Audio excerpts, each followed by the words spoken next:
Polemik tanah uruk berkelanjutan. Para penyewa lahan kereta api Indonesia (KAI) merasa sangat dirugikan dengan keberadaan tanah uruk milik Heri yang diletakkan tertumpuk di depan tempat usaha mereka. Terdapat 5 ruko yang menempati lahan KAI di Desa Bantarsari, Kecamatan Bantarsari. Merasa terganggu aksesnya untuk menjalankan usaha. Pihak dari penyewa lahan menunjuk kuasa hukumnya, Denny Indriawan SH, untuk menyelesaikan perkara yang timbul. Saat ditemui awak media pada hari Senin 20 Mei 2024, Denny mengatakan tanah usaha yang disewakan oleh KAI tidak ada masalah.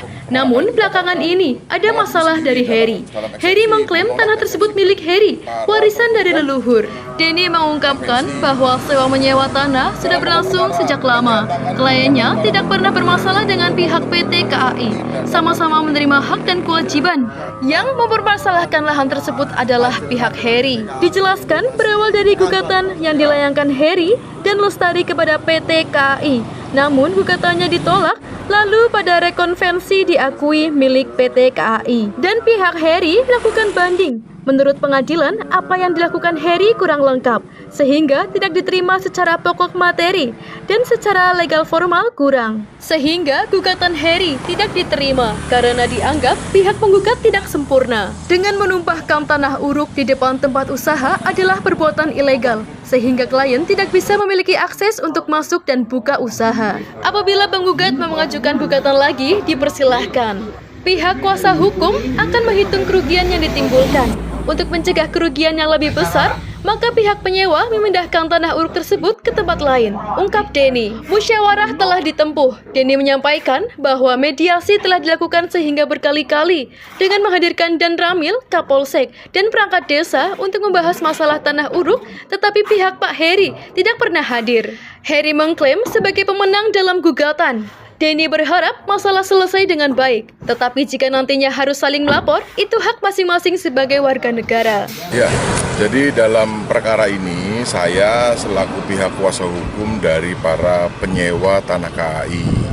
Jadi di sebelah kiri saya ini adalah tempat-tempat usaha yang disewa oleh klien kami tanahnya dari PT KAI.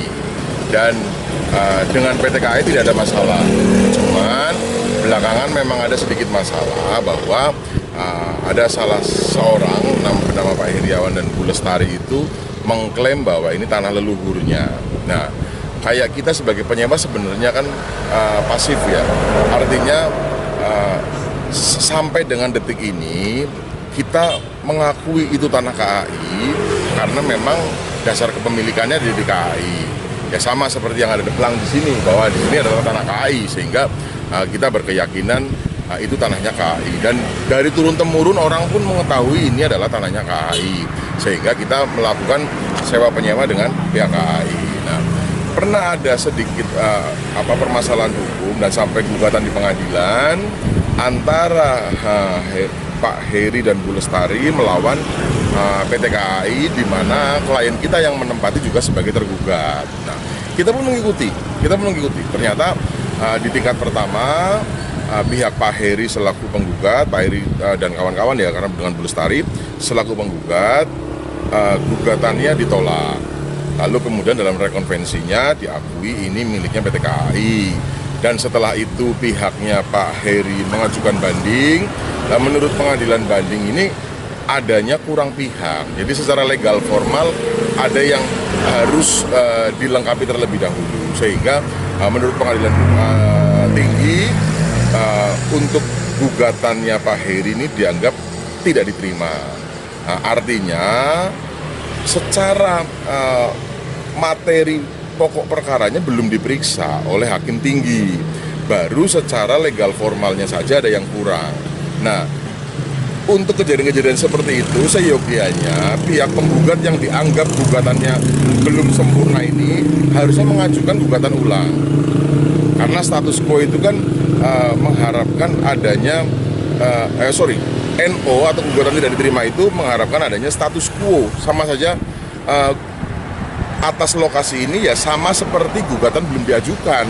Ya dalam hal ini klien kami selaku penyewa tetap menempati di sini dengan dasar sewanya, dan Pak Heri pun menempati di sebelah timur lokasi ini dengan alas haknya ya PT KAI itu menjadi PT KAI. Tetapi pihak Pak Heri secara ilegal menumpahkan tanah uruk di depan tempat usaha klien kami, sehingga klien kami tidak bisa memiliki akses untuk masuk. Jadi buka usaha bagaimana mungkin masuk aja tidak bisa, seperti kita lihat bersama-sama ini kan sama saja dihalangi ya. Nah jadi pada hari ini kita ya bagaimanapun menganggap bahwa para penyewa ini kan memiliki kepentingan hukum yang harus dilindungi. Minimal bahwa dia tetap bisa beroperasi sampai dengan adanya putusan yang berkekuatan hukum dan yang positif, yang jelas siapa yang berhak. Nah sampai dengan itu minimal klien kami tetap bisa berusaha. Sehingga karena sekarang ini sudah berbulan-bulan, ada yang dari bulan Februari, ada yang dari bulan Ramadan kemarin ditutup aksesnya sehingga tidak bisa beraktivitas usaha. Nah ini kan sudah merugikan sangat banyak bagi klien kami. Jadi selagi kita sama-sama menempuh jalur hukum, mungkin Pak Heri mungkin akan mengajukan gugatan lagi, silahkan.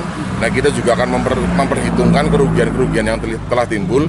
Tetapi untuk mencegah kerugian itu lebih besar, ya kita memindahkan tanah ini ke tempat lain. Awalnya kita berpikir karena tanah ini miliknya Pak Heri, tanah uruknya ini miliknya Pak Heri, sehingga kita sempat berpikir akan memindahkan di tempat tinggalnya Pak Heri. Tetapi saya pikir kurang manusiawi dan akan mengganggu kepentingan umum ya, karena khawatir nanti takut hujan terus melebar ke jalan dan akhirnya jalan menjadi licin, kan itu juga tidak baik. Makanya kita tadi komunikasi dengan ada warga, kita titiplah untuk tanah ini kita taruh di sana. Ya terserah Pak Heri setelah itu mau diambil, mau dipindahkan kemana, terserah Pak Heri. Tetapi ketika itu dipindahkan di depan tempat usaha klien kami, ya kami tetap akan keberatan. Jadi pertama ditumpahkan di depan tempat usaha klien kami, langsung kita reaksi, termasuk sampai ke desa. Nah, desa dan Ramil, Kapolsek, kita kumpul jadi satu. Di desa kita rapatkan untuk membahas terkait masalah keberadaan tanah. Tetapi Pak Heri pun tidak pernah kunjung datang. Demikian halnya ketika Pak Heri mengklaim sebagai pemenang dalam gugatan, ya ketika saya yang bicarakan dianggapnya tidak objektif ya, tapi subjektif membela klien kita sendiri. Jadi saya minta untuk ayo ketemu bareng-bareng di pengadilan, silakan nanti minta petunjuk ke pengadilan seperti apa putusannya. Tetapi itu pun Pak Heri tidak datang. Jadi tidak serta-merta hari ini langsung kita secara ujuk-ujuk memindahkan, tidak. Ini sudah melalui beberapa tahap, bahkan dari mulai bulan Ramadan kemarin kita sudah ada permulaan perbuatan untuk bermusyawarah terkait masalah pemindahan ini. Tetapi ya tidak kooperatifnya dari pihak Pak Heri, sehingga tidak mungkin musyawarah itu dilakukan, sehingga kita mengambil langkah-langkah sekarang hanya untuk menghindari kerugian yang lebih besar. Neni Eko, Cilacap News memberitakan.